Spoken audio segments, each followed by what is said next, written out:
Welcome to day 10 of your 30-day Dental MBA.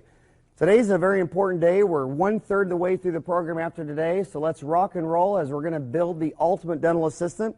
As usual, I like to bleed over a little bit of day 9 onto day 10 to try to give incentives for you guys to go through the whole program. Remember, dental assistant, if this is the only tape your dentist gave you, he's a paranoid schizophrenic, go back and steal the other 29. You need to learn the whole package. Everybody on the team needs to know all the information. Yesterday on day 9, we were talking about the ultimate dental hygienist, and the day before that was the receptionist. And let's continue with cover a little bit about the receptionist and go into the assistants, because there's a lot of bleed in this area, bleed over, because remember, it's not the hygiene department, the dental assistant back office and the front office. It's you three on a team with one eye on the customer and one eye on cost. Don't get into these turf wars. You all play on one team. What happens to every basketball team when 5 all-star players just want to run up and down the court running and gunning, okay? They never win a game. In fact, Michael Jordan, when he started playing at North Carolina, he didn't even play freshman year because he didn't understand the offense, the defense. And they had a very rigorous offense, and a lot of the people that gave a lot of success to the Bulls just say, oh, that's because Michael Jordan could put up any shot and he'd make it. Why did Michael Jordan have an open shot? Why did they have the rebounds? Phil Jackson has a very important strategy, an offensive strategy. It's been taught to me 20 times. I don't know what it is, something about double triangles or whatever. I grew up with 5 sisters playing Barbie dolls. I still don't get it. But the point is, you're all on the same team. You need to know what's going on. And going back, I want to talk about dental assistants and children, and also review hygienists with children, because it's all in the same. That's why I put it on this tape. But when we start with little children is the growth of the practice. There's 2 major reasons why dentists starting at 50 years old, their practice starts to decline. Usually the dentist doesn't realize it because he keeps doing or she keeps doing the same amount of collections. Like if he's 50 years old or she's 50 years old and she's collecting $40,000 a month, she stays there. She thinks she's staying where she's at. She doesn't realize that inflation's eating away, and then in real and constant dollars, her practice is sliding downhill. Just like when dental insurance came out in 1958, it was $1,000 max. In 1998, it was still $1,000 max. The year 2000, still $1 max. But $1,000 in 1958 would be worth $5,000 in 1993, real and constant dollars. In fact, $1,000 in 1993 would only buy you $187 of the stuff in 1958. Well, one of the key features of an older practice, where they start losing their growth, is because mom's been going there ever since she's a child. She's been going there from age 3 to now she's 30. She got this 3-year-old little child, and she's thinking to herself, oh my gosh, it's Boo-Boo's first appointment, and my dentist is getting kind of old, and I've never seen a child in the waiting room, and I've never seen any children's stuff in there. And you know what? My girlfriend told me that she goes to this dental office, Days Dental, and they got a little play area, Nintendo, and these are what I call market signals to mom.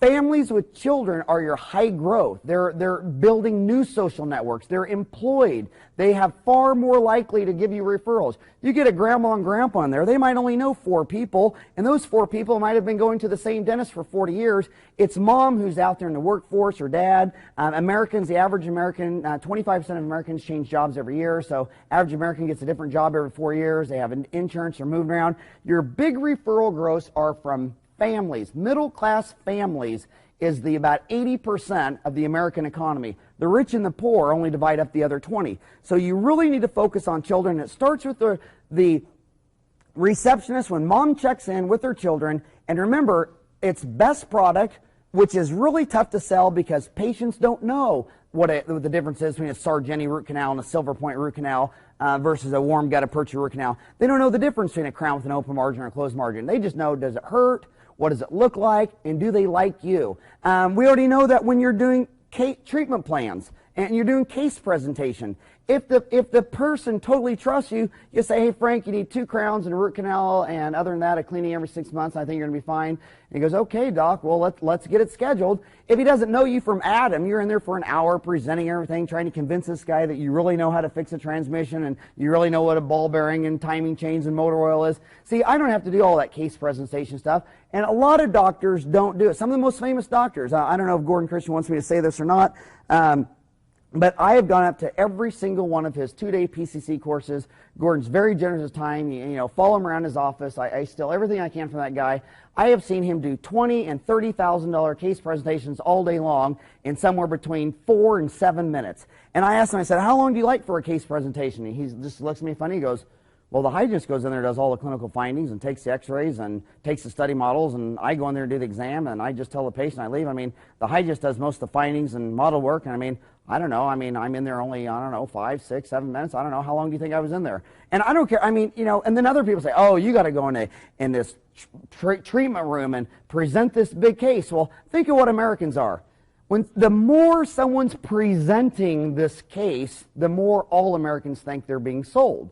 Okay, but when it's trust, okay, well, trust starts with a relationship. It starts with a long-term staff, reducing staff turnover, wearing uniforms, wearing name tags, so mom can walk in there and glance and say, oh, yeah, that's right, you're Jody. Hey, Jody, how you doing? Long time no see. How's your little kids? Yada, yada, yada. Okay, it's trust you're building. And for kids, the first thing mom's got to do is start setting up a relationship between the child and their hygiene trainer, their t-ball coach, their gymnast, and that starts with oh, you know what, we got a play area. What is the play area? Why does McDonald's have 12,800 stores and they all have a play area? Because Ray Kroc knows that when the decision gets made about where you're going to eat, it doesn't have anything to do with flame broiled or fried, and it doesn't have anything to do with the hamburgers $1.49 or $1.59. It's little boo-boo saying, Mom, can we go to McDonald's and play in the balls? And mom's that self-sacrificing empathy for her child. She goes, sure, boo-boo, we'll all go eat rubber pancakes on Sunday morning so you can play in the balls instead of going to the IHOP and eating some good food.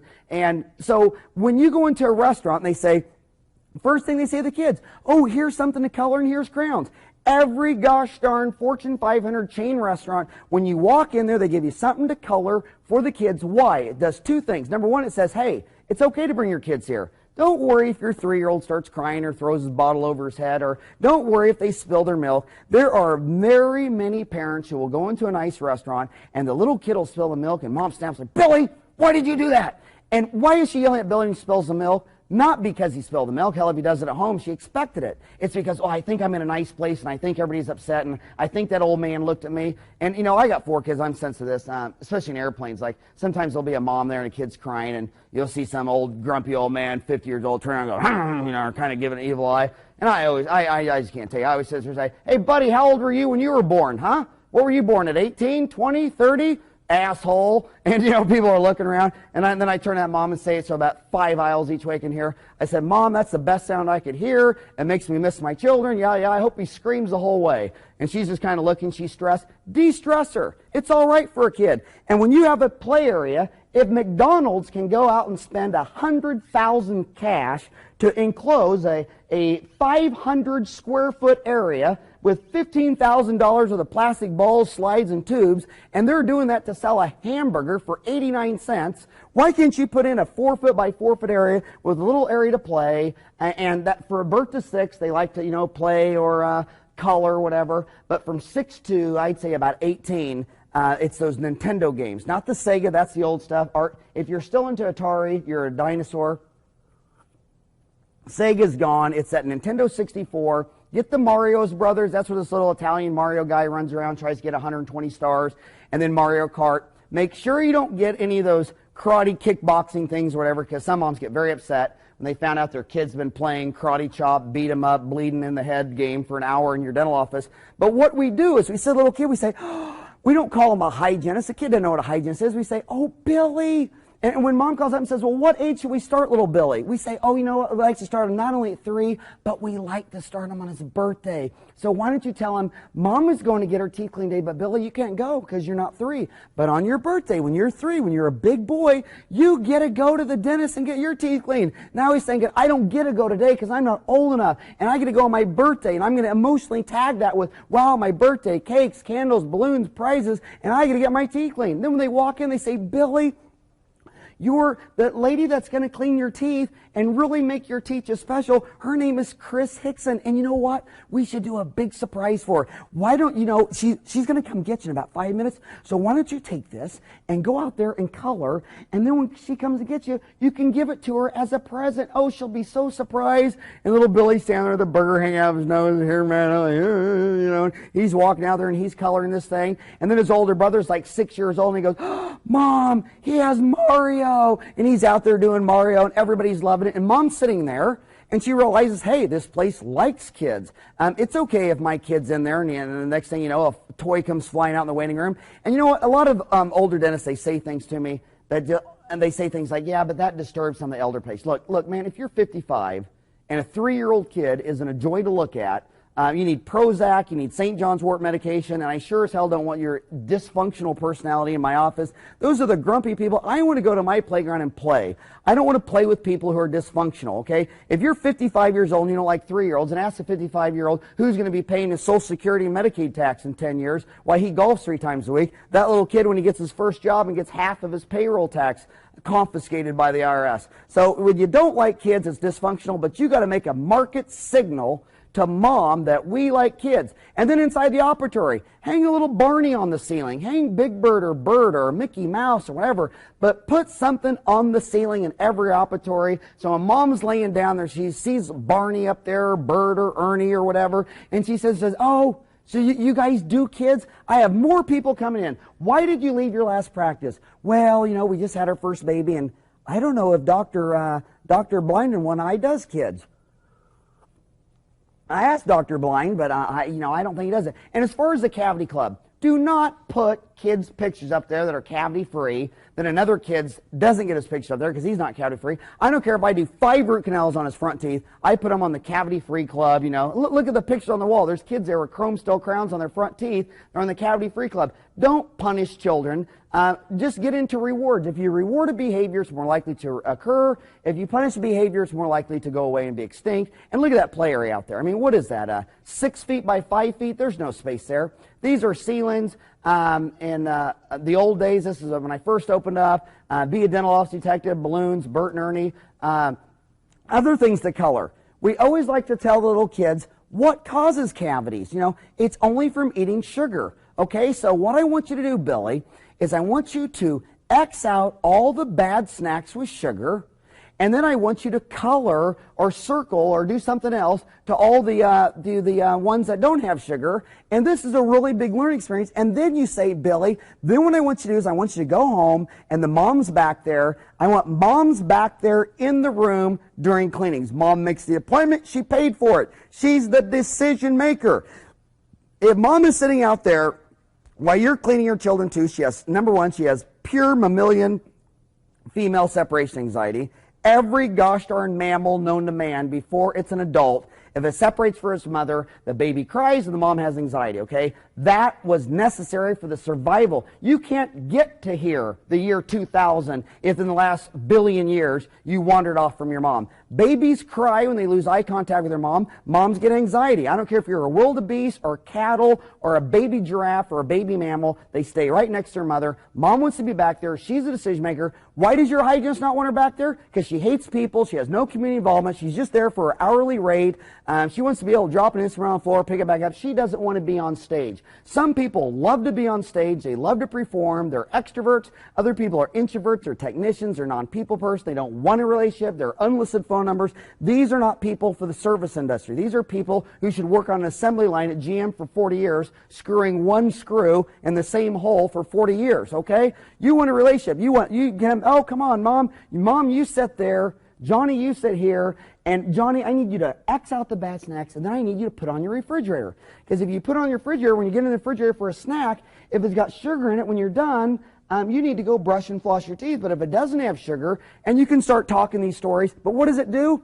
Mom's getting in the refrigerator, and she keeps seeing your internal marketing. Oh, yeah, that's from not Today's Dental, not from Dr. Howard Farran, F-A-G-D-M-A-G. That's from Chris Hickson. Yeah, that's the hygienist we go to. Chris has been there 12 years. I swear if she quit and went across the street, she'd take 1,000 of my patients with her.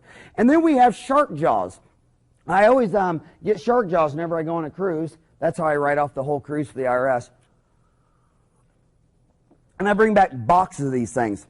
And I give the little kids, I say, Billy, how many teeth do you think that shark has? And he's counting them, and he said, don't touch them, they'll cut your finger. That's a shark. And they're looking at it, thinking it's cool. Look at those teeth. That shark eats all day long, never brushed, never flossed, never had a cavity. Now you tell me why he never had a cavity. And he's like, I don't know. And he says, remember this thing we colored? He doesn't eat sugar. There's only 2 animals that get cavities. Humans, because we eat sugar, and brown bears, like Winnie the Pooh, who eat honey. Now, if you're Bambi or Thumper, you eat all day long, you never brush, you never floss, you never had a cavity. So see, if you don't eat sugar, you won't ever have a cavity. So if you eat sugar, you need to go brush and floss your teeth. So either you're going to quit eating sugar and never have a cavity, or you're going to start brushing and flossing every morning and every night so that you can eat sugar and not have cavities like me. I'm your hygiene trainer. I'm Chris Nixon. I'm going to teach you how to clean your teeth. You know why your mama brings you to me? And we always tell mom naturally wants to bring the kid in first. And we say, that's fine. You know, you're a new patient. You want to bring your 2 kids in. But you know what? I guarantee you, I will be able to do better with your child and teach him how to not have a cavity in the next 10 or 12 years if I get mom and dad in first. It's a big part of our training. And the receptionist teaches them that what we like to do is I take a full set of pictures of the mom and dad to teach the little child why they're bringing them in here, and it's very, very, very effective. We've been in practice 12 years, and 50% of our pediatric patients that have been coming in the last 12 years have not had a cavity. Obviously, I can't take credit for the whole thing. There's water fluoridation we've done a lot of things, but I got half my kids cavity free, and a big part of it is mom sitting in that chair, and the first thing the hygiene trainer says is she says, why does your mama take you to gymnastics? Because the gymnastics teacher knows gymnastics better than your mom. Why does your mom take you to baseball practice? Because the baseball coach knows baseball better than your mom. Your mom takes you to piano lessons because the piano lesson teacher knows piano more than your mom. Your mom sends you to school because your math teacher knows more math than your mom. You know why your mama brings you to me? Because my name is Chris Nixon, and I've been a hygienist since I'm as old as your mother, and I have not had a cavity in 20 years. And I have not had a cavity in 20 years, and look at your mom's x-rays. That's a cavity, that's a cavity, that's a filling, that's ground. Look at that one, that's missing. And look at that one, that's missing. Now let's take out the intraoral camera, and he's setting up. Mom's setting up. She takes the intraoral camera, and mom's just sitting there right on a chair, and she sticks at mom's teeth. And the little kid's looking at the monitor. Look at all your mom's cavities and fillings and crowns and all that stuff. And now let's go look at yours. And you stick it in Johnny's mouth, he's 3-year-old, and say, Johnny, look, right now you have perfect teeth. And your mama brings you to me because if you take care of your teeth like I do, you won't have a cavity. Wouldn't you like to keep your teeth perfect like this shark jaw? And he's like, yeah. Well, I'll tell you what, if you just let me train you how to play the piano or do gymnastics or learn how to read or learn how to clean your teeth, if you let me be your hygiene trainer, you're going to have perfect teeth just like me.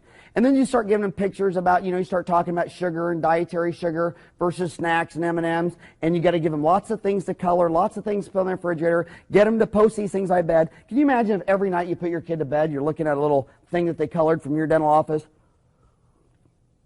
Dad comes home from work and goes to the refrigerator, grab a Diet Coke or a snack or a handful of something, and he sees this little deal on the refrigerator, and what's this? And dads, we look at that stuff, believe it or not. And then when you're done with the appointment, you have to reward positive behaviors. If a behavior occurs and you do nothing, that's avoidance, or you punish it, the behavior goes away.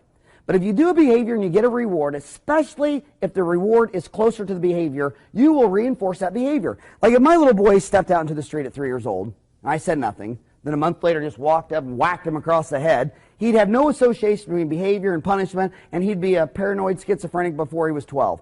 But if he just barely steps down the street and goes, Zach! And you're like, ah! I said, Zach, you can't step out on the street. Those cars will flatten you out like a pancake, yada, yada, yada. Remember that rabbit we saw on the road the other day smash? You don't know he smashed? And he's in a fight or flight syndrome, and he only has to barely step in the street 2 or 3 times before he's 2, and he ain't ever stepped by the street, or by the swimming pool or whatever. Well, right after every cleaning, you got to have a basket. I mean, come on, these toys are 5 cents from Taiwan. Give them a toy, but make the reward proportionate to the behavior. If a little kid steps out into the street, you don't give him the death penalty or 10 years in solitary confinement. And if he has a cleaning, you might give him a little toy out of the basket.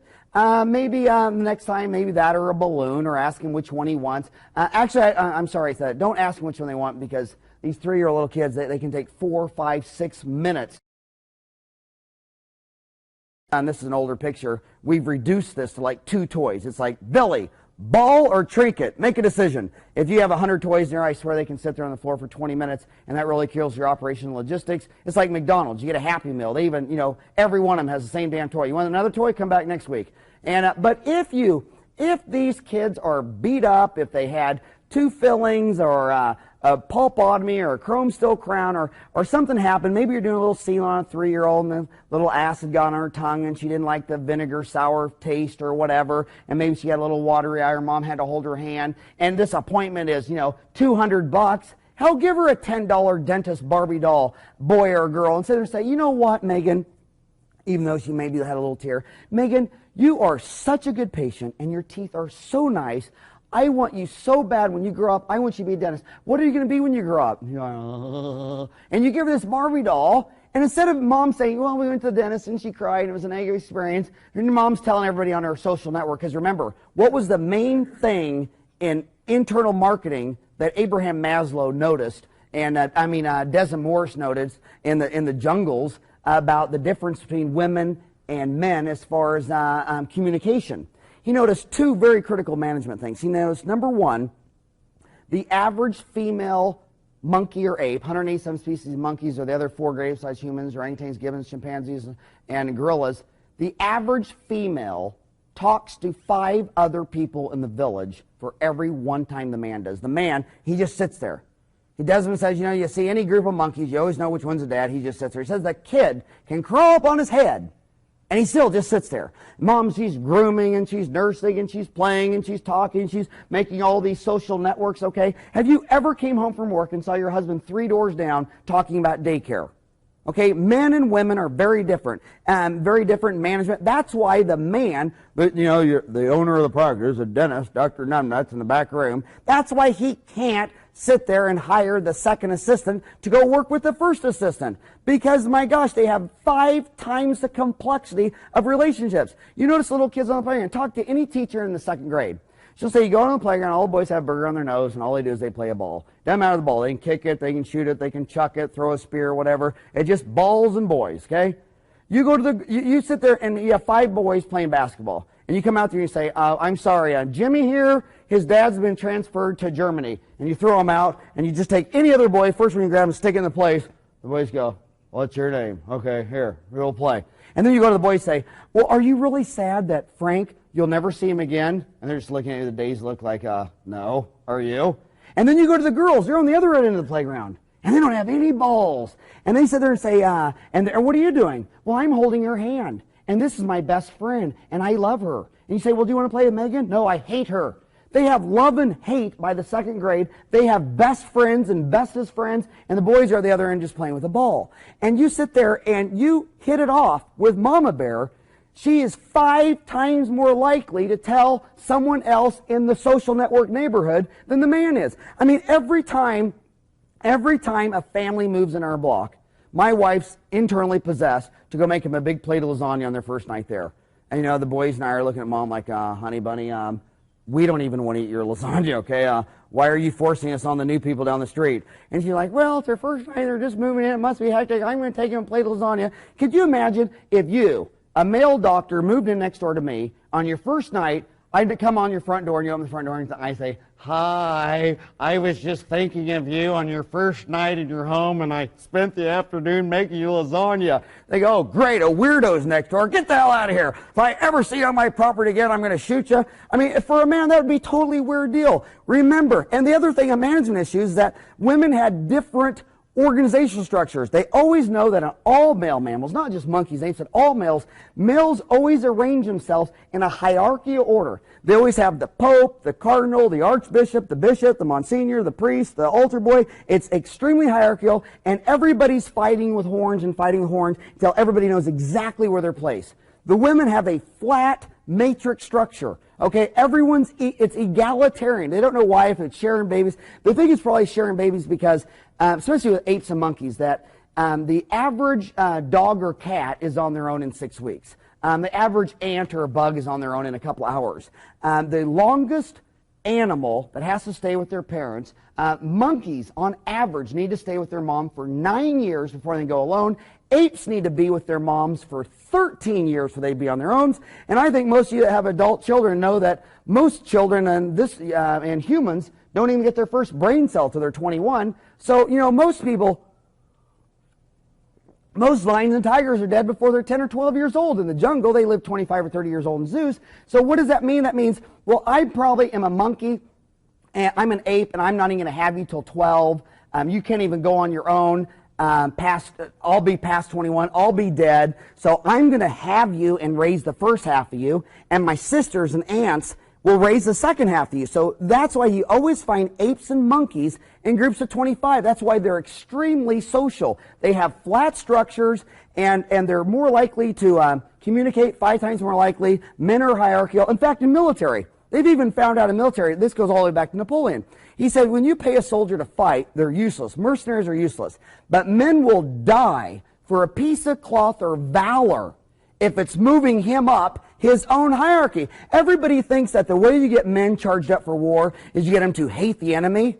That is not why soldiers take risks. Soldiers take risks. There's like 5 or 6 guys. That guy is not thinking the enemy. He doesn't know who the enemy is. He's sitting there thinking, well, I'll cover you, John. It's a male bonding thing. And if he takes more risk and it's rewarded, then they're submissive and they're like, hey, way to go, high five. It's the same thing in sports, okay? Sports, more team members are diving over the line, taking high risk, breaking arms and legs to impress their other teammates, not trying to beat some artificial team on the other side of the fence. So work with the social network. Get mom back in the room. Let her see the value you're giving to her offspring. Don't cause separation anxiety. Get her in the back room. If your hygienist is so damn dysfunctional that she can't understand that, it's probably because maybe she never had a kid, she's an introvert, she's a geek, she should have been an economist. That's not the personality for a service industry. And then when it's a kid's first visit, always sit there and take a snapshot and sit there and put, my first dental visit, I saw Dr. Farran, my hygienist was Chris Nixon. This stuff goes in the baby books. A lot of moms will sit there and say, oh, would you mind giving me like 5 of those? And the hygienist said, you got your little Polaroid camera, it's only $1 a film, make one for grandma. Then you got to get that intraoral camera in the ceiling and at the foot of the chair. You remember, apes are all visual. They don't code memory in their ear, okay? They only code memory visual. That's why, when you tell them your name, they say, I'm sorry, my ear can't hang on to your name, but I do have an opposing thumb. Do you have a card? Because, see, I can stick a card in my opposing thumb, and I can hang on to your name with a thumb, but my earball can't hang on to it. But I'll remember your face. You can mug me in a parking lot, pitch dark, 6 seconds. 8 weeks later, I'm at a police line and go, oh, there he is. That was him, I swear. And you're like, are you sure you saw this guy? 6 seconds. It's the middle of the night. It's dark. He smacked you, took your purse around. Are you sure it's him? I swear that's him.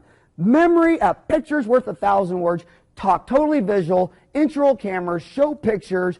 And when you talk, drop the Latin and Greek. There's 2 cavities. There's a brushing cavity. There's a sealant cavity on the top of the tooth, not having a sealant, and there's a flossing cavity, not flossing. Same thing when you do probings. Do not do peanut butter and jelly probings. First probe all the areas where the toothbrush gets. And you'll see that these areas are all, 3, 3, 3, 3, 3, 3, 3. Okay? Most gum disease is not periodontal disease, perio meaning around, dental the tooth. It's mainly interdental disease, flossing gum disease. In fact, true periodontal disease all the way around the tooth is really the tougher gum disease. It's more to do with an autoimmune disorder. That's the stuff you don't even want to have in your office. Send that stuff to a periodontist. They've got everything going against them. After you do the probings of where the toothbrush gets, where there's air, there's 20.9% oxygen, and you rarely see gram-negative anaerobes living there, then go back and probe the gums where only the floss goes. Now you'll sit there and say, 6'5", 6'5", 6'5", 6'5", 6'5". Then you stick the camera in the mouth and say, notice, Mary, you're 40 years old. Everywhere your toothbrush has gone for 40 years, you've never had a filling, cavity, crown, or root canal. But everywhere your floss goes, you have 14 flossing, fillings, crowns, and root canals, and you have gum disease between every tooth. According to my data, you have brushed your teeth at least once or twice a day ever since you were born, and you haven't flossed twice in the last 10 years.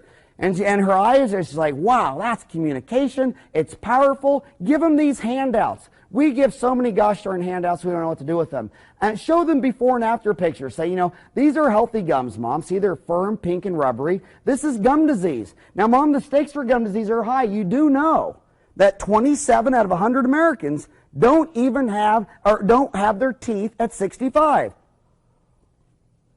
But hygienists who, that's all we do. We have all of our teeth, we're 100. In fact, my name's Chris Hicks, and I've been a hygienist here for 12 years. I have never, ever met a hygienist in my life who wore a denture or a partial. So this stuff's preventable, it's flossable. See, this is periodontal disease. Notice how it's the bone loss in between the teeth. You're not flossing, and if you talk visually, graphically, remember, Latin is a dead language. We don't live in Greece. This is the same insight that Amadeus had. Remember Mozart, Amadeus? The kings would always want all the operas done in Italian. And Amadeus, Mozart, would sit there and say, but the people speak German. And finally, when he got so popular and successful, he said, I'm dropping this Italian stuff. Italians don't know how to sing anyway, and he got in a lot of trouble for that. And he sat there and said, I'm giving the people an opera in their own damn language. This is the early roots of rock and roll. And this is a follow-through Martin Luther, the Catholic priest, who wanted to give masses in English. And the Catholic Church was Latin, so he dropped out and he started the Lutheran Church, mainly just so he could talk to his people in a language they could understand. See, I got little Billy in the chair, and dental assistants, we're all the same. I'm sorry I've been saying hygienist the whole time. It's all the same. You got little Billy back there. Here's Mom bringing a child back there, and she goes, well, there's a spot on his tooth. Well, when you drop that inch-roll camera in there, Mom's looking at this tooth 27 times larger. Dentists, they don't have these intro cameras, but what do they do for themselves? Remember, the dentist is always provider focused. He gets up every morning and says, me, self, me, self, me, self. And they buy those loupes, looks like two little wieners hanging on your eyes, so he can see 4 times bigger. But see, that's so he can see. I don't care about you. You're a dentist, you're a hygienist, you're an assistant. You know what's going on. The consumer needs to see. Mom needs to see 27 times larger. Now, I still like those loupes, those little loupes you wear. It makes everything 4 times bigger. What I do is I keep them in the dental office when I'm having a really bad day and I'm down and I'm depressed and I just want to quit dentistry. I leave them on when I go to the bathroom, and it's like, wow! And I just get all pumped up and I come out fired up. In fact, I gave my wife a pair of those on our 10-year wedding anniversary. And now she thinks I'm a stud. She even saw hair on my head with them. She said I look like Fabio at 4X. And so then what we do is, same thing with nitrous. Now, hygienists and dental assistants say all day long, you say, well, I can't get the kids to wear nitrous. Well, it's a game. What did Michael Jordan say? Well, I can't get Charles Barkley to quit getting off me. He keeps chasing me. It's a game, okay? You're 30, the child's 3. If you can't get nitrous on him, you're not even playing to win, okay? It's not what you say, it's how you say it. You say, Johnny, can I put a gas mask on your face? Now remember, the ones that say no, what do we know about juvenile delinquency? Is it because they're criminals? If they're criminals, if criminality was genetic, Australia would be the worst people, right? Because what was Australia originally? It was a prison colony for all the people who got a life sentence in England. They just threw them in Australia. In fact, I go down there and speak in Australia, 5 cities every other year. And when I first went through there, I thought it was funny. The customs guy said, have you ever had a felony? And I said, wow, I didn't know you still had to have a felony to get into Australia. And he didn't think that was funny at all. And I said, well, isn't this just a prison dumping ground for England? But the deal is, we know with juvenile delinquents, the main variables of juvenile delinquency are very easy. Dad's not home. We know that when Daddy Bull's in there, juvenile delinquency just plummets. That's why it's a sin that you have 400,000 men in prison a day for drug possession, nonviolent charges. Didn't do anything violent. No one robbed, raped, hurt, just got caught with a bag of pot. And he's sitting in prison while his kids are on the street. That's a crime. And the second thing is, are they dumber or smarter than average? You always sit there and say, look at that little animal. He's 12 years old on the corner selling crack. That's Ray Kroc Jr. That's Thomas Watson Jr. That's gosh darn, that's probably the next president of the United States. And when was the last time you made $200 when you were 12 years old on the corner of some downtown street selling crack? We know that juvenile delinquents are usually, they're more unsupervised, they're more likely to not have a male father at home, and they got too much shit going on in their brain. When your friends, when you go out with your social network and you go to dinner, and one of your wife's girlfriends says, my kids are just angels. That translates to her kids are dumber than a rock. You know, it's the kid standing on top of the garage throwing ice balls at cars driven by that's got too much stuff going on in his brain. It's the 3 kids standing on the bottom with a burger hang out that don't know how he got up on the garage and don't know how to make an ice ball. And, I mean, think about it. You ask a kid, can I put a gas mask on your nose? And he goes, sure. That's Bambi getting eaten at the water hole. It's a smart kid who sits there and thinks, gas mask on my face. You know, I think I'll pass on the gas mask. So I go in there, I say, Johnny, how you doing? Today we're breathing happy air. And I got 2 flavors, strawberry and watermelon. I go to Lotions and Post and get strawberry and watermelon. I say, what do you want to smell? Do you want to smell strawberry happy air or watermelon? I'm giving him the choice because either one of the choices fits my mold. And he goes, I'll take watermelon. So I unscrew the lid, take a Q-tip, dip it in the watermelon, wipe it inside the nose, turn on the nitrous half and half, sing our shows, you smell the watermelon.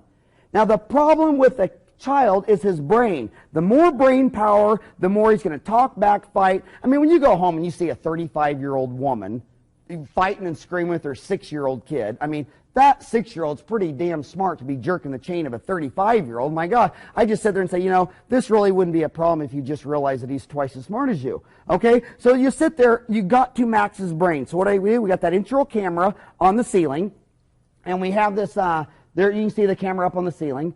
And so what we do is the intraoral camera is plugged in. You can see right in the corner here. Here's the monitor at the foot. And then you see right there in that back corner there, the VCR. See, the intraoral camera also is wired in to the VCR. We have cable television for $69 a month for the whole office. We have cable television coming out VCR. So that intraoral camera monitor is either my computer monitor for SoftDent, it's either my monitor for digital radiography, it's my monitor for television, it's a monitor for VCR, and what I do is I plug in a $100 million Disney production, something like The Lion King or whatever, while he's doing nitrous. I can go in there and pull every tooth in that kid's mouth, he won't even know it.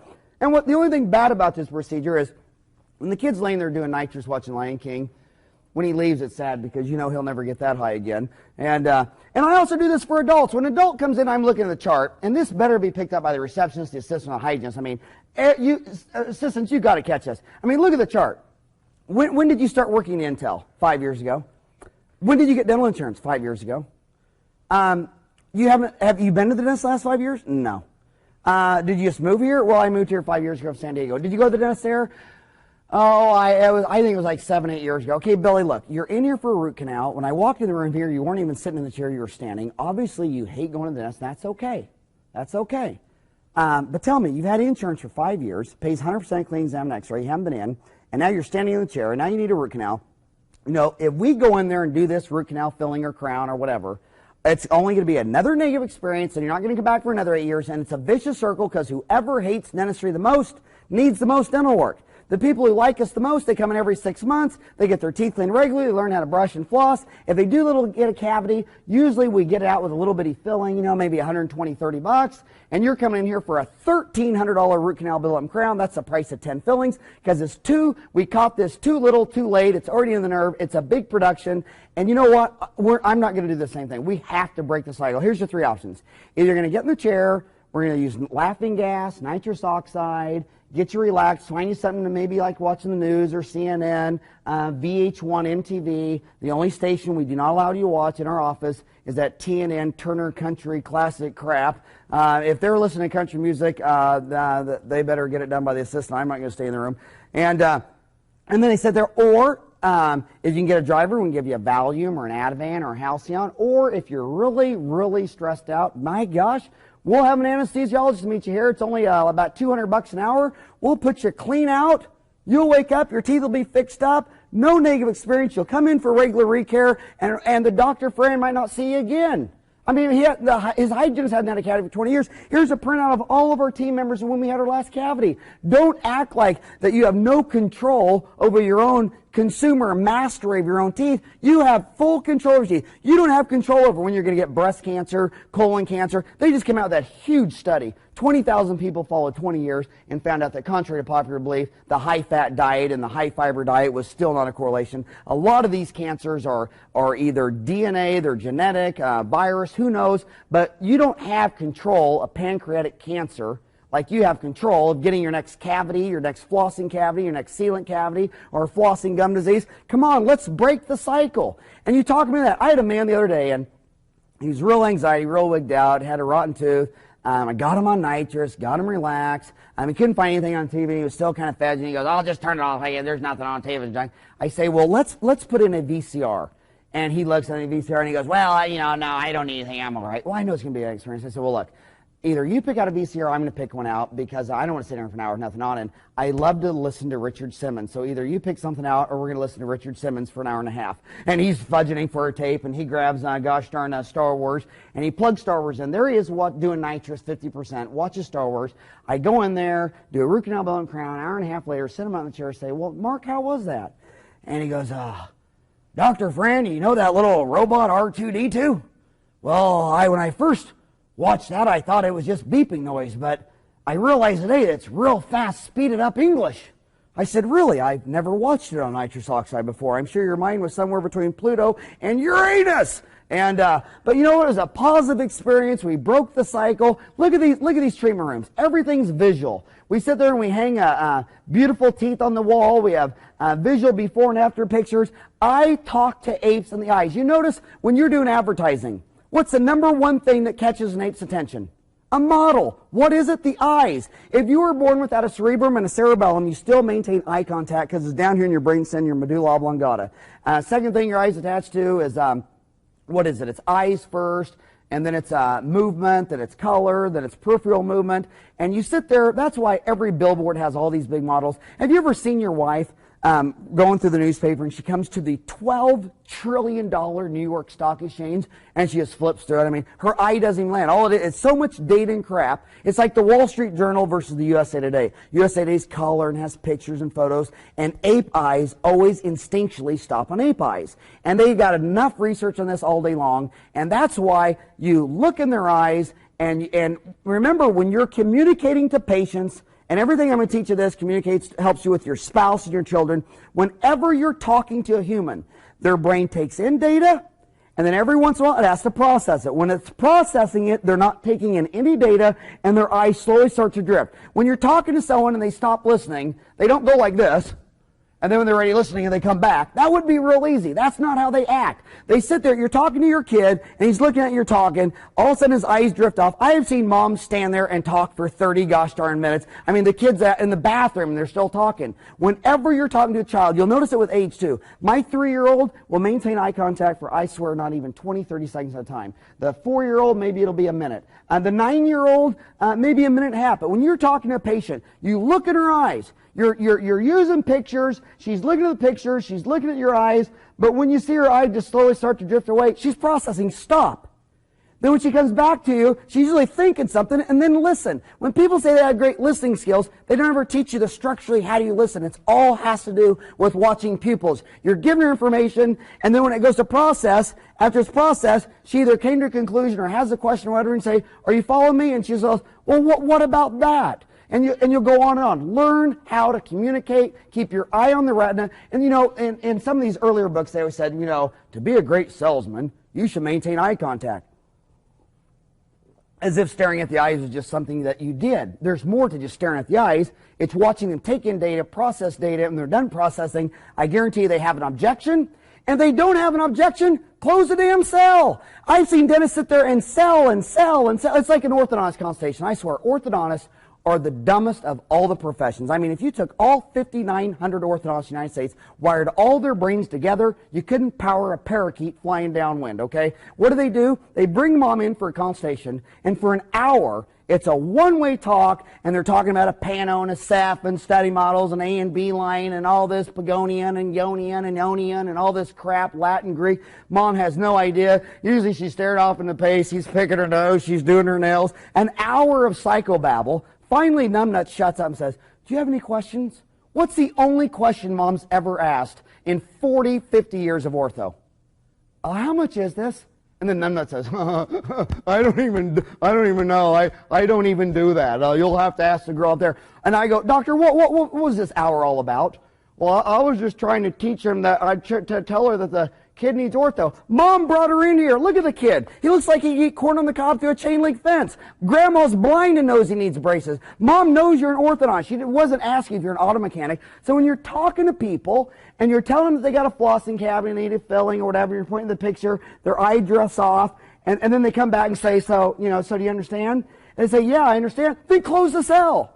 You don't need to go over benefits and features 15, 20, 30, 40 more times. If she's crossed her objection, close the cell. What is closing the cell? It means, well, when would you like to do this? And then you have your computer terminals in the room, so you sit there. Closing the cell, in my opinion, is right there, going right to the computer right there and scheduling it. Or saying, do you want to do it now? Because we have capacity. Or whatever. But until she's scheduled for it or does it, she's not closed cell. It's not like at the end say, well, in 6 months, why don't you schedule back for an appointment or we'll mail you a greeting card. I mean, as much as I love Jim and Naomi Road, I love to death. In fact, here I am in Scottsdale, Arizona, home of Smart Practice. I have all respect for Naomi Road. I mean, hell, she's past president of the National Speaker Association. I wish she'd be the president of the ADA for about 10 years. But I think that we use their recall cards, but we still pre-appoint them. Then we mail the greeting card 2 weeks in advance. Then we call them the night before. People say, oh, well, you don't do that, you don't do that, you don't do that. Well, then you find a system. But we do $10,000 a day. We keep average about 3 hygienists going on any given moment. Our goal's 4, and that's what we have to do to get it done. Talk visually. And get these intro cameras in there. This when I first had it installed. There I am. I couldn't, dental assistants, I don't ever have impression margins show up on impression because I can stick that intro camera in there and I can look at my preparation 27 times larger. Or I'm doing a root canal, and remember the first molar has 4 canals, sometimes 3, not 3, sometimes 4. The first molar root canals, max, are the highest percentage root canal failures because the mesiobuccal root has 2 canals, sometimes 1, not vice versa. Second most failed root canal, second molar, because the distal canal of the second molar has 2 canals, sometimes 1, not 1 canal, sometimes 2. You know what? But I got my endo access, or I've done my crown and bridge prep, and I'm all done. I stick my camera in there, I check it.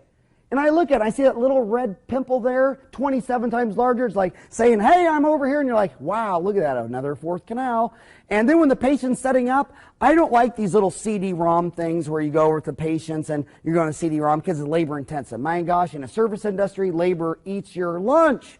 I don't have time for my labor to sit there to CD-ROM. I like all the Gordon Christian's patient education videos because a patient sitting there, dental assistant, she's about to get a root canal. Okay, well, you ask people what a root canal is. You have them write a term paper on what a root canal is. They never had one. You would die laughing what they actually thought it was. Yeah, people are like, well, isn't that when you canal up underneath the root and blow out the infection? I mean, God only knows what they're thinking. But see, this is going to be the 1,000th root canal for you. This is going to be her first root canal. It's special. So you plug in G. John Schofel's Dentistry 2000 tape, or they make them at Thermophil, and you plug in tape and say, Margaret, before we do this, before you pay for it, and before we have them come in, numb you up and do it and everything, we got this nice little 6-minute tape that explains what a root canal is. I'd like you to watch it. My dental legal advisor is Jeffrey Tonner. He wrote the book in dental economics, dental malpractice. And, these things are a killer. I've never been sued, and I think it's because I'm fortified. I refund money. I call them that night. We call them a week later. We just don't have those problems. It's how you deal with people. I think when people call the state board or a lawyer, it's like a last-ditch effort of communication. This person has been bitten so many times. They're so negative. They're so chewed up and spit out. They feel like their only recourse is to turn to a scum-sucking parasitic attorney or the state board. What does that say about your relationship with your patient when they have a problem? They call the state board or an attorney. Why don't they call you at home? Why isn't your home number in your card? Why didn't they feel like by having, Jan, my dental says she's been there since day 1, she's been there 12 years. If my patients had a problem and felt like they couldn't come to me, they'd call her at her home. And so, you sit there and she'll sit there, this is your first root canal. This is a special moment for you. It's very routine for us. We think it's no big deal. These things only take an hour. In the old days, they were a big deal. That's why you hear all the horror stories. But today, they're no-brainers. They're no big deals. But, I want you to know something about what's going on. And then you write that in the chart. Hell, they watch G. John Schofel's Dentistry 2000 6-minute root canal tape. There's your pre-consent form. There's your legal form. They can't sit there in a jury and say they had no idea what's going on when the jury saw the same 6-minute tape. They know what's going on. It says 1 in 20 fail. It says that when you're using 300 RPM night ties that moving parts can break, and it has an analogy of a race car. Dental assistant, this is standard protocol. But what's better about the VCR, you can plug it in They'll watch out for 6 minutes. There's no interaction with you. You can go clean up the last room, dismiss last patient, seat the next patient, or set up the room. You can do something else. This VCR, intraoral camera, digital radiography, soft dent, complete multi-op system is something that can leverage your time so you can be doing two things at once. And when you're talking to the patients, I know a lot of people always say, you know, it's funny, sometimes dentists will say, well, you know, the way you talk at your seminar, that's not the way you talk to your patient. Oh, like I'm some schizophrenic, like Jekyll and Hyde, like I'm Howard today, but tomorrow I'm introvert and I'm nuts. This is my patient. Look at him laughing. I sit there, I mean, I talk like this all day long to my patients while I'm hitting on their shoulder. They think it's a gosh darn joke. Now, granted, I did stand-up, and I did a lot of stand-up comedy from Laughs and Tucson to the Comedy Store and Sunset Boulevard, but I like comedy. But I talk English, and I tell it like it is, short and sweet. I love it. You know, this guy comes in. I think I was telling this guy, you know, I said, you know what, I love you. I said, you know, I got half of my kids, every time they come in, floss every morning, floss every night, you know. Half of my children under 18 haven't had a cavity in this practice in 12 years. Then I got all these adults that floss every morning, every night. They come in, all it is like an $80 cleaning. But gosh darn it, I can always count on you coming in for a good old, you know, $2,000 root canal billet and crown, because I swear you haven't flossed one time your whole life. You know, if it wasn't for people like you, I wouldn't even be a millionaire. And he's laughing, and I got the intro camera saying, man, I love it. I bet you haven't flossed this. Now, when you don't floss it, you just do that for me. And then they'll say things like, I guess I'm going to make a mortgage payment on your house this month. Yeah, that was your 5,000 square foot house up on the side of the mountain. I guess I'm making a mortgage for your house payment. I sit there and go, there's no mortgage on that house. That house is paid for clean because people like you love me. They refuse to floss their teeth. They eat 150 pounds of sugar a year per person. And if it wasn't for people like you who love me so much, as opposed to the other deadbeats in my practice, I got 6,000 patients. I swear it'd be more profitable if I had a paper route. It's the people like you I'm banking on that come in here and give me thousands of dollars because they eat sugar and won't floss. And they laugh. And I'm showing with the camera, look, Mark, you're gosh darn 50 years old, and everywhere you've brushed, you've yet to have your first cavity. Between every single tooth in your head is a filling, crown, root canal, because I spend 30 seconds flossing in the morning and 30 seconds flossing at night, and I can prove it to you, because you walk in my bathroom, there's just crap all over the mirror from you flossing it out, and it hits the mirror, and you got to go in the shovel and clean it off. I said, but since you won't do that for 30 seconds in the morning, 30 seconds at night, and you don't need a mirror, you don't need running water. You don't need to bathe in the bathroom. You don't need to do it in the toilet. You don't have to do it in the shower. You can't. In fact, I can't do it in the shower. My fingers get wet and the floss is slippy. I can't hold on to it. I said it takes me 30 seconds. Usually, I rip it off, and as I'm walking out to the bedroom, to the kitchen or whatever, usually I floss the way out there and drop it in the kitchen. But since you won't do that 30 seconds in the morning, 30 seconds at night, that's why 1 out of 4 of you will wear a denture when you're grandma or grandpa. That's why you'll have thousands of dollars worth of dentistry every year, and that's why I'm a millionaire. In fact, I'll tell you what, Mark. If you ever have a family reunion, I swear to God, I'll cater it, because I have a thought that your whole generation's a bunch of pigs, and I want to focus on pigs like you, where no one in the whole family flosses. And they laugh, and I mean, and you're an introvert geek, and you think that's offensive, but you're not my target market. I'm not going after introvert geek doctors, dentists, lawyers, engineers, pharmacists. That's not the market. I'm in Phoenix. I'm not in Scottsdale. I'm not in Paradise Valley. I'm not in Sun City, Sun Lakes. I like middle class, blue collar, white collar people. That's the people I feel the most comfortable with since I grew up in Kansas. My wife crawled out of a trailer.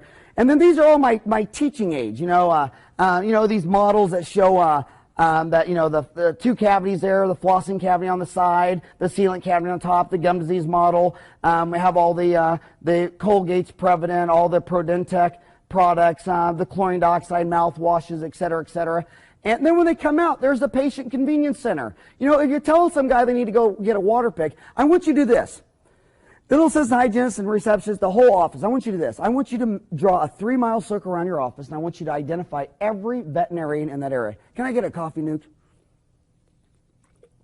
And all I want your office to do is go out there and go visit every vet within 3 to 5 miles of your office. What happens when you go to the vet? See, they're not worried about insurance. See, every time a new patient comes in, you take an FMX and exam because insurance pays 100%. Did you know when x-ray machines were out for 20 years, and there wasn't not even 5% penetration of the market in the first 20 years of x-rays.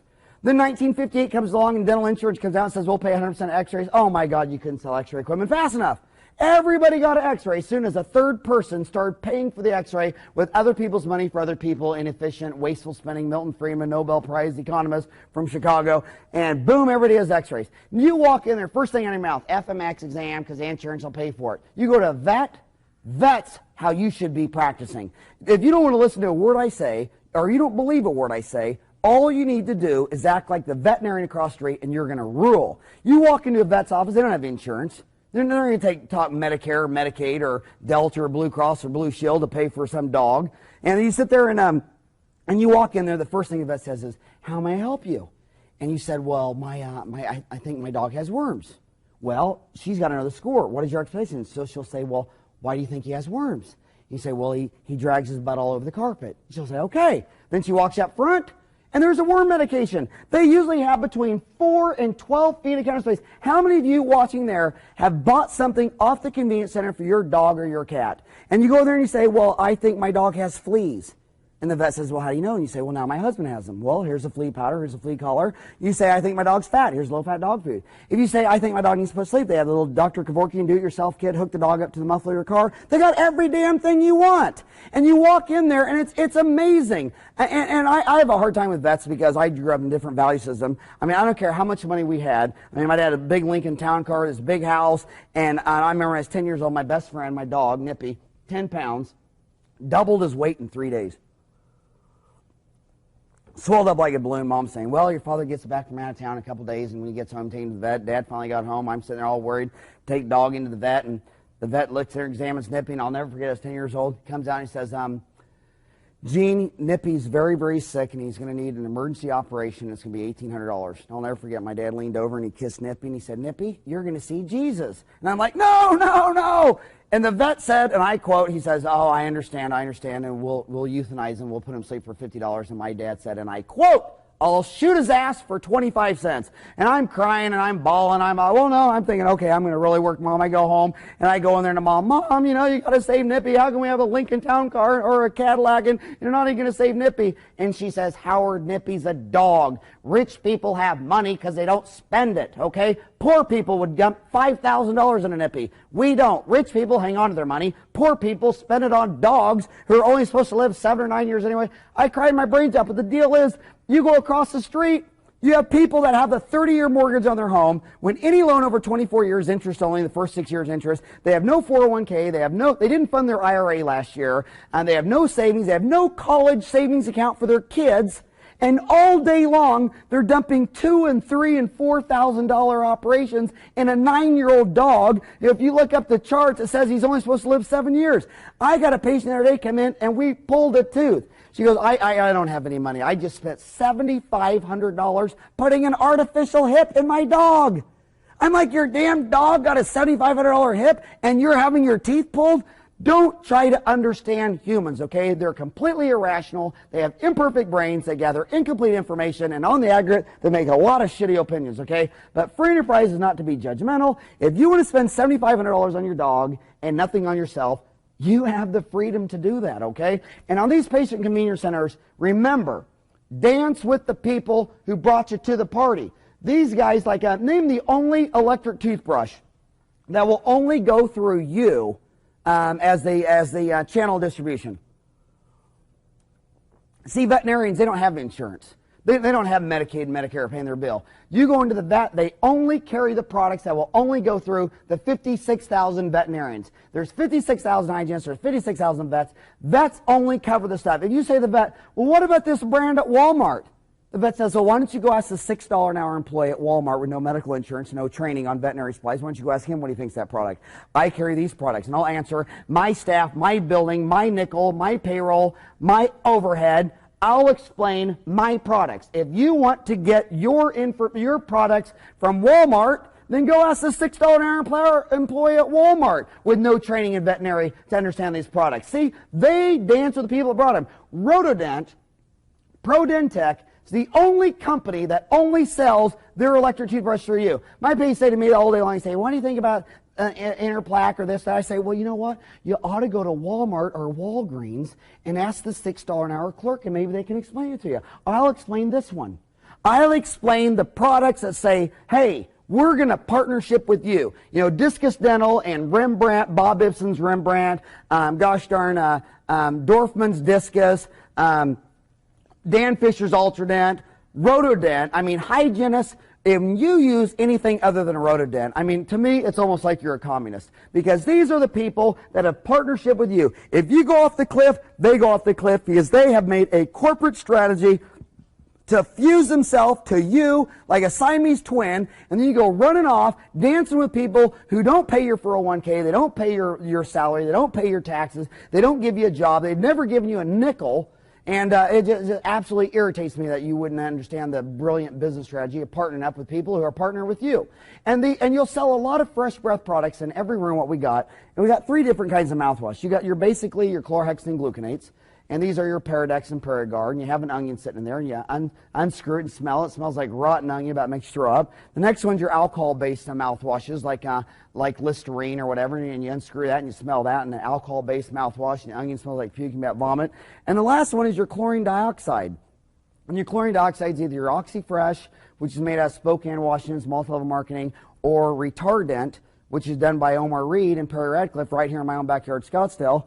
Even though I'm not too fond of the name, I'll never forget 5 years ago, and he was all excited, and he had me out, and he showed me all about it. I said, really, what's the name of it? And he goes, Retardent. And I said, what, was moron juice already taken? And what's the name of the toothpaste? Retardent. I said, well, was imbecile cream already taken? Why don't you call the company Mongoloids Are Us with imbecile cream and moron juice? But the thing is, when you unscrew it and smell it in chlorine dioxide, you can't smell the onion. And when you do that to the patients come in and say, you know, do you have any problems or anything? Do you have bad breath? They sit there and go, yeah, my spouse always says in the morning I have bad breath. In fact, in the morning, if we do a quickie, it has to be from behind. And we'll say, well, switch from Paradex or Listerine and go to a chlorine dioxide mouthwash. And furthermore, the Retardent and the OxyFresh are only bought through you. That's the only channel of distribution. They have to come into your office to get it. Can't you see the brilliance of that? And then show them studies. Perry Radcliffe's always sending me all these studies. Halitosis, that chlorine dioxide, what it does to the putrefaction process, and everything putrefies more rapidly with periodontal disease. And look at mouthwashes like everything. As time goes on, value goes up. Remember, you could make a cake when you were little for 50 cents, but then after you made more money and everything got more automated and prices come down, finally Mom said, hell, I ain't making them from scratch. I'm going to go get a Dunkin' Hines cake mix for $3. And then as time goes by, she gets busier, she goes, the hell with that. I'm going to go to the gosh darn Safeway store and buy it already made for 15 bucks. Now she says, the hell with that. I'm going to Chuck E. Cheese Pizza, because then when we leave the place, we don't have to clean up a mess. So get these products. And by the way, if I don't do the multi-level marketing for OxyFresh, only for one reason. If I did it, you'd think everything I just said about this is a profit deal. And let me tell you about this. These products are fantastic, and if there was any dentist in the world who could build up a bigger multi-level marketing line with this, I mean, my God, I could be the OxyFresh king bid, and I've given up that entire potential revenue stream just so you're not sitting out there thinking, well, he's only saying this because he's going to make a nickel off of the multi-level marketing. I want to make my nickel off selling you information, so that is my best product, so I have sacrificed other revenue streams so you believe in this message. And so basically, 7% of dentists have no chairside assistants. These are what I call the lobotomy moron imbecile crowd. 43% have one chairside assistant, 34% have two chairside assistants, and 16% have 3 or more chairside assistants. I'll focus on 2 things. The 7% who has none, I think, are mental, okay? The 16% that have 3 or more, they don't understand fee increase, okay? You don't go to school 8 years of college to get on rollerblades, to fly around through rooms, because the patients don't appreciate it when you got 3 chairs going and they go, where is he now? Oh, he's running back and forth, Do you think someone's making a gosh darn 4 tours with airbags and anti-lock brakes when you're on rollerblades going over 3 rooms? My gosh, if you're busy, if you're running 3 rooms or more, I'll bet you 2 things. I'll bet you, number 1, every procedure you do that's done by a specialist within a 5-mile radius of your office is charging 20% more. In fact, I'll bet your wife on that. Ha! And number 2, people don't value service when you're running around on rollerblades. Peter Dawson isn't running around 3 rooms with 3 chairside dental assistants. In fact, Peter Dawson is more likely to have 1. Sit down, long appointment, high quality, great fee. Go to Dawson's Deal. He's got 3 contenders. You've done his top 10% course he does on the road a lot in Chicago and Phoenix and what have you. In fact, if you go to his deal in Phoenix, come by and see me at the house, the office, whatever. But slow down, raise your fee, hit that left. The left pedal of your go-kart is your brake. That's a fee increase. The right pedal of this thing is your gas. That's going faster. That's your turnover, or that's adding capacity, adding more chairs. I think the top guy is 7% with no assistance, and the bottom guy is 16% 3 or more. These guys are crazy, okay? No dentist should have 3 dental assistants, in my opinion, unless you're an orthodontist or something, or you got something else going. Chairside dental assistants, on and on and on. And this is from... well, let's just move on. Average dental assistant makes about $12 an hour, whatever. I still think profit sharing is the way to go with that. Dental assistants, when you fly in coach, they throw you peanuts and a Diet Coke. When you're in first class, when you land, they give you a hot towel. And the hot towel, they do it all first class. Treat all your patients like first class. Call Practicon at 1-800-959-9505. If they pass out hot towels in first class seats and airlines, then your treatment chair should be second to none. Make your dental office chair first class by doing the hot towels. It's beautiful. Put it by the autoclave. 1-800-959-9505. Get a wipe off all the impression material, all the allergen, all that crap.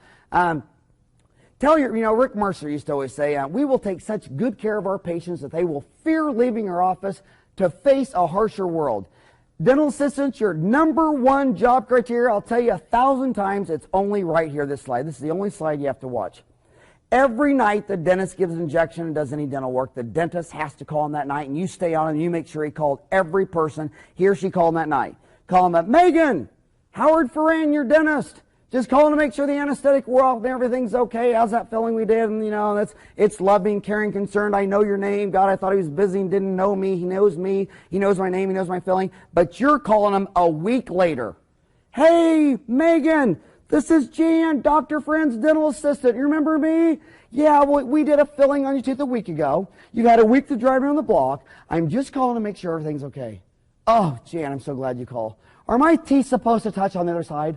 I can't get floss down the front of it. It packs food behind it. Every time I drink something cold, I pass out in a cold sweat and wake up, and I've taken 49 Motrin this hour, and I'm still coughing up blood. Is that normal? That's how you get the score from the customer. You have to do the weekly calls. We put 1 slash to the schedule when the doctor gets every one of them called. Usually we get them all called that night. Some people we can't chase down till the next morning. Then you're back a week later. You're crossing the second line. When every single name is X'd out, we throw away the sheet. We keep every sheet till everyone's been called once. And then a week later, to make sure everything's okay, we find up about 10% of our patients either perceive they have a problem or do have a problem. And remember, you might call your doctor a doctor, but it's actually a Latin word meaning teacher. You're a teacher too, dental assistant, so add value to this dental team. Become the teacher you know that you are. You've been in dentistry for a long time. You should be all that you should be. Thank you very much.